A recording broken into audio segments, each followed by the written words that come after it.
Ready to solve mysteries with your favourite grizzled detective? Here are 19 reasons to watch the Mr. Mercedes TV series. Hi everyone, welcome back to my channel. I'm Dave Musson, at Dave Musson on Instagram, and this is the place where I talk to you about all things Stephen King. And in this episode, we're continuing our walk through the adaptations of Stephen King's works, the movies, the TV series, and this time we're talking about the Mr. Mercedes TV series, which ran for 3 seasons from 2017 to 2019 and covers the Bill Hodges trilogy of books, Mr. Mercedes, Finders Keepers, and End of Watch, although not in that order, as we will find out in this video.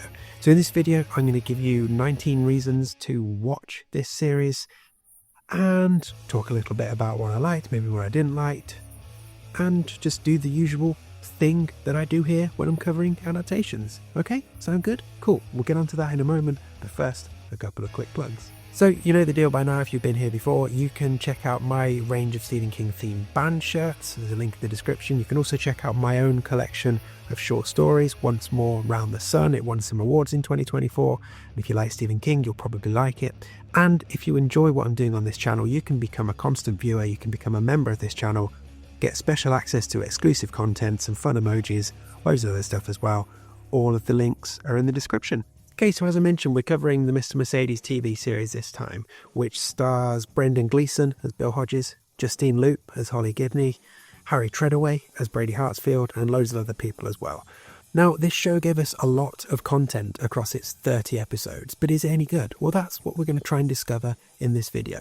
Now, if you want to watch the Mr. Mercedes series for yourself to make your own judgments, well, in the US, it's available on Peacock, and here in the UK, it's available on Amazon Prime. And if you're worried about me spoiling things for you in case you haven't watched this series yet, don't be. Anything that might spoil a first-time watch, I will hide behind a spoiler alert, so you can bail at that point and just skip ahead to the outro using the timestamp in the description. Otherwise, you can watch all the way through.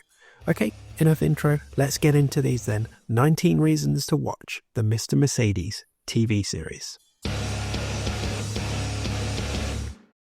So my headline reason to watch this show then?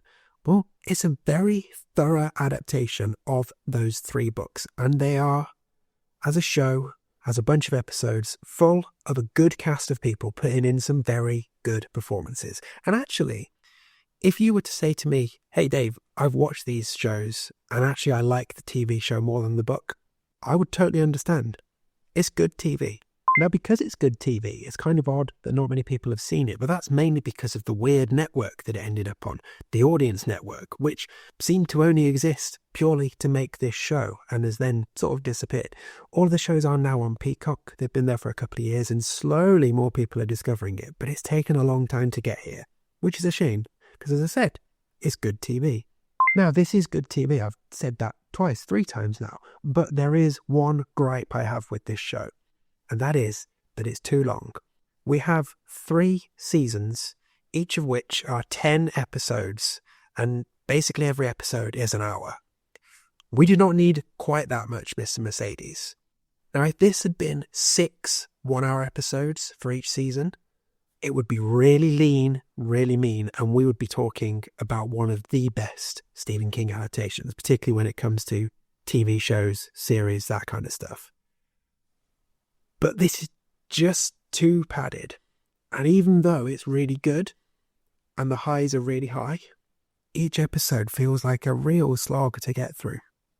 There's a sweet spot for this kind of show, and this one just is too bloated, unfortunately, which is probably another reason, aside from the network, why people don't talk about it as much. Like I said, it is good, but it needs a good editor as well. It only needed to be 6 episodes each time, for sure. So as I mentioned, this show doesn't follow the same order of the books. So season 1 is Mr. Mercedes, that's fine. But then season 2 of the show is the End of Watch storyline. Well, it's a loose adaptation of the End of Watch storyline. And then season 3 brings in the Finders Keepers storyline. Now, actually, this makes a lot of sense. Probably, mainly, because they clearly only had Harry Treadaway as Brady for 2 seasons, so they had to get his storyline wrapped up. But also, it just works having that through line of the Brady story across the first 2 series. And then you'll see in the second series where it goes, it allows itself to quite smoothly transition into the third series. So it just works. So I mentioned Harry Treadaway as Brady. Might as well jump into the cast here. So he is terrific as Brady. I love seeing his range of performances across the episodes that he's in. And he's perfectly pitched as this character. You know, he's this seemingly good-looking, grounded, normal guy who has a whole load of darkness inside him. Just really effective, great performances throughout. And also, Kelly Lynch as Brady's mum is another brilliantly cast one and puts in, again, excellent performances and just a deeply tragic character. So sticking with the villains, Gabriel Ebert as Morris Bellamy in season 3 is pretty good as well. The only thing I don't like with his character is that because of some choices they make about some of his relationships that he has, they're trying to pitch this character as basically Brady Mark II, when they didn't need to do that. They could have made him his own character. But the performances of Gabriel are pretty solid. I like him as a villain. So a couple of smaller characters who we have to mention here, Jerome and Holly, who have actually, in the show, are both much more toned down from who they are on the page. And that's a good thing in both cases. So Jerome is played by Jarrell Jerome, who is fine. And Holly, as I mentioned, is played by Justine Lupe, who again does a pretty good job. Personally, I prefer Cynthia Erivo as Holly in The Outsider, which we will come to in due course. But they both work for this show. And like I say, I do like how their characters are toned down. The opposite of toned down, though, is obviously turned up. I don't know. I said obviously, and then I didn't realise what the opposite was. But there's a character who has been created for the show, Bill's neighbour, Ida, who is played by Holland Taylor. And she is excellent. She's spunky, sassy, adds this sort of comic relief, but also turns out to be a really important character as well. But she's a really great addition and she really works. Normally, I get a bit frustrated when they just create characters for the show, but with the case of Ida, it works. Oh, and while we're talking side characters, we also get a Stephen King cameo of sorts in season 1 as a dead chef in a Brady dream sequence. And then we get to see him as that dead chef in the opening credits for season 3 as well. So, yeah, not speaking, not moving, but it's definitely King, and it works. So Brendan Gleeson as Hodges is obviously great. You sort of take that as given, really. But the real revelation for me in this series was Breda Wool as Lou. She is sensational, especially in season 3. What a find. What a great actor. And perfectly captures that character on screen. Okay, one more thing to mention before spoilers is that this show does make really good use of music. I mean, maybe not the bit where Brendan Gleeson is singing this a cappella Irish song in an Irish pub, but that bit aside, some really good needle drops here. So for all of you audiophiles, music fans, you'll enjoy this show. Okay, from this point onwards, I'm going to talk in a bit more detail about each of the 3 seasons and might talk about things that would spoil a first-time watch. So consider this your spoiler alert, and if you want to bail at this point, just click on the timestamp to the outro and I will see you at the end. Otherwise, stick around because I've got a few more reasons for you to watch the Mr. Mercedes TV show coming right up. So season 1, which covers the Mr. Mercedes book, it's the best of the 3 for me, and of the 3 series, it's probably the one that can maybe get away with the 10-episode run, although I do still feel it could have been trimmed down to 6. But what I like about this series is that it does not shy away from giving us violence and dark, dark stuff. Like the scene where Brady's mum eats the poisoned hamburger meat and dies, and then Brady ends up sleeping next to her body for the next few days.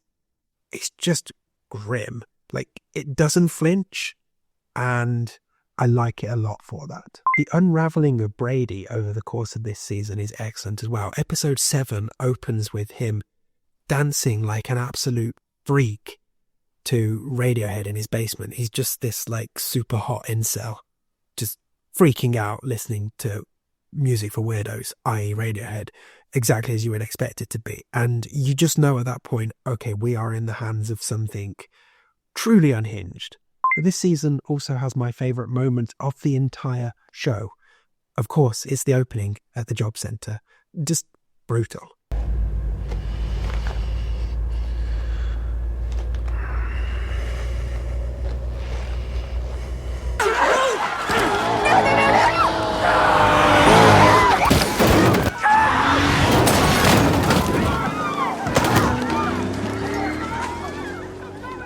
So season 2, as I said, is a loose telling of the End of Watch book, but that's a good thing because End of Watch is not a great book. And Brady looms large in this season, even though to most characters he is unconscious for the majority of it. But we get to spend a lot of time inside Brady's head. It's very much like the bit in Dreamcatcher where we're in someone's brain, and I like it. Even the totally weird dream sequence that Hodges has where Brady is dancing in a graveyard and it looks like a Panic at the Disco video. Like, I'm for it. However, this is the season where it starts to feel like a slog to get through and the length of each episode becomes a bit of an issue. Like, I appreciate what they're trying to do, but at the same time, just be tighter when you're doing it. However, the ending of this season is fantastic. In the courtroom, Lou shoots Brady in the face, dead, with a 3D printed gun that she'd smuggled into the courthouse to do exactly that. And it sets her storyline up for season 3. It's a real out of nowhere ending, and it is so good. So then we go on to season 3, which is the Finders Keepers storyline, which is kind of a frustrating watch, in some ways at least. On the one side, when we're doing the Finders Keepers story, the murder of John Rothstein, the teenage Pete Saubers finding the booty of the cash and the manuscripts, Maurice Bellamy trying to track him down, that's all great. Lots of tension, lots of violence, really good. However, much as I like Lou, the side story of her going through court and being tried for killing Brady and then ultimately being basically acquitted with 3 episodes to go, and then we suddenly go back to the Finders Keepers story, that just screamed like filler, like padding material. And again, while I liked it, it was a drag to be pulled away from the Finders Keepers stuff. It just wasn't needed. Also, I mentioned earlier about Morris being pitched as this Brady Mark II because of one of his relationships. So that relationship where they decided to make Morris be sleeping with an older woman, very reminiscent of Brady sleeping with his mum. It's like, we don't need them to be that similar. Like, give them different freaky personalities. Okay, lastly, this show is good, but it's too long. Now, I've got to this point and I haven't shared my favourite line with you. So to make up for that, I'm just going to play out here with a compilation of excellent Bill Hodges moments from season 1. Now, fuck off. What the fuck? Fuck off while you're at it. Yeah, get the fuck out. Do I look like a goalie to you? Fuck you. Don't want it to look like I'm doing a drinking a whiskey, pacing up and down, reflecting on being a total fuck up, because that's what fuck ups do. My problem is that you two shites don't watch where you walk. The fucking unions always complain about how dangerous the job is. Might be less so if some of the deadbeats stop waltzing in front of moving vehicles. You want to be arrested, sir? On what fucking charge? Jesus fucking Christ. Fuck off, please. Okay, there we go. 19 reasons for you to watch the Mr. Mercedes TV show. What do you think of this? Have you watched this show? Maybe you've watched season 1. Have you watched all 3? Are you a fan? Which season is your favourite? Who's your favourite character? All of that kind of stuff. Let me know in the comments. I'd love to hear from you. And if you haven't watched it yet, has this video convinced you enough to go and give it a try? It's a long commitment in time, but overall it is a good show. It just feels like a bit of a slog at times, but some great performances, and I can definitely recommend it, especially if you like the books. It's better than the books, for sure. Some of the things you can do, you can check out my collection of short stories, you can check out my range of Stephen King themed band shirts, and you can become a member of this channel, a constant viewer if you like what I'm doing here. And of course, one of the best things you can do is just subscribe and maybe share a video with your friend, but subscribing means you don't miss any future videos, and well, that would be really, really cool. And come back again soon, because I'm going to be covering quite possibly the biggest Stephen King movie I'm ever going to have to cover on this channel.